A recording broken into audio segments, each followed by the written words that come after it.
Exciting stuff with the Red Sox announcing the addition of 5 players to the Team Hall of Fame, but also exciting with Chaim Bloom here on the couch. Red Sox Chief Baseball Officer, welcome to NESN After Hours. Thank you. Great to be here. Yeah, on the couch with us. Yeah.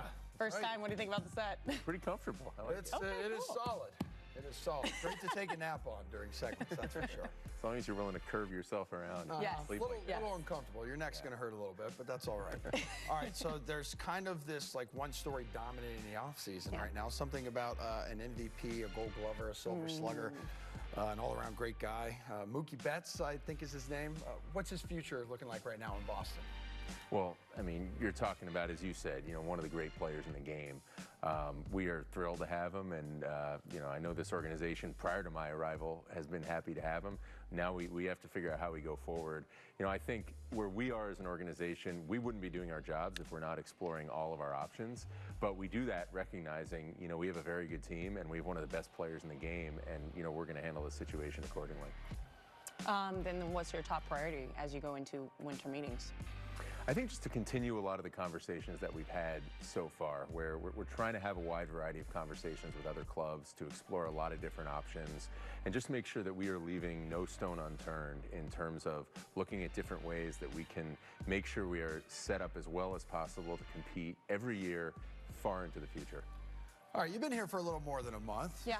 You're getting used to the snow a little bit, and we're trying to get to know you a little more. The people at home, they don't really know who you are either. You have an unconventional bachelor's degree for a baseball exec, studying Latin classics at Yale. So please, I am Florida educated. What is Latin classics? Well, basically, it is really like the study of the Latin language. Wow. And look through that, Roman history and a lot of the texts that came out of that period. Okay. Definitely not a conventional path. Not at all. Not something I would necessarily recommend, although I enjoyed it. I think it was good for me. I think it's actually a really good workout for my brain. I think it taught me how to learn, which I think became really important then in my career, although I can't say it had any direct application. Yeah. So it doesn't come up often in like contract negotiations? No, I mean, you wish the Latin players spoke Latin, Yeah. and then, I might have more to offer from my college studies, but like I said, I think a lot of what we do, you are in, a lot of different situations, situations you can't totally predict, situations that are complex, and a lot of what that type of education does for you is it teaches you how to parse things and how to look at, the whole picture of what's going on. So I think it was good training in that aspect. So a year after you finished up with school, you ended up getting a job as an intern with the Rays. How did that come about, and what was that like, being an intern? It was, well, it was a great experience. I mean, I had been really, since the time I was in college, I had been scratching and clawing to try to find my way into baseball. And it was at a time when, people with backgrounds like mine were starting to find more and more inroads into the game. And so I was just trying to do whatever I could to get in. And I did a few different internships during college and had some different experiences and work that I did, and then got this break with what was then the Devil Rays, and it was really a great time to get in because the organization was undergoing a lot of change, and I was really able to get in at the ground floor of a lot of what was going on there. You went on to spend 15 years with the team, working your way all the way up to Senior VP of Baseball Ops here. So what would you say your proudest moment was with that organization? There are a lot.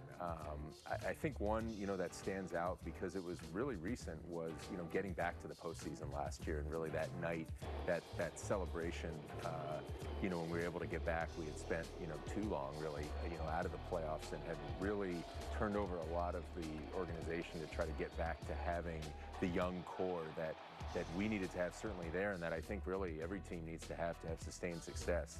And to see that group come together and battle through what they battled through in an American League wildcard race that was really demanding this year, and then just to get to the end of that and have that moment where we got to celebrate and to really appreciate all of my teammates, all the players, all the staff, the front office that we had, worked so hard with to get to that moment was really special.